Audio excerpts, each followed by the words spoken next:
मेरा नाम उर्वा सरवार है और आज मैं आपको बताऊंगी कि एक अच्छे स्टूडेंट में कौन कौन सी खास बातें होती हैं। एक अच्छा और फर्माबरदार स्टूडेंट वो होता है जो अपने टीचर्स की दिल से इज्जत करता है, और वो ही एक अच्छा स्टूडेंट कामयाब होता है, वो जो मेहनत करता है और कभी हार नहीं मानता।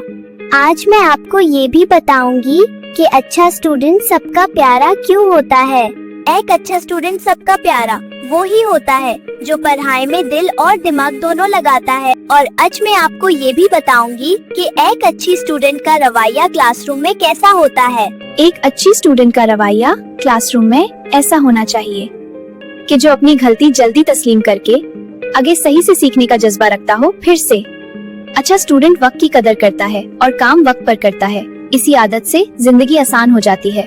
तो ये थी आज की मेरी प्रेजेंटेशन एक अच्छी स्टूडेंट्स पर। अगर आपको पसंद आई हो तो लाइक और शेयर जरूर करें। ऐसी ही मजीद मोटिवेशनल वीडियोस देखने के लिए हमारी YouTube channel AI Sonic Studio created by sir MS Abbasi को जरूर सब्सक्राइब करें। खुदा हाफिज और गुड बाय।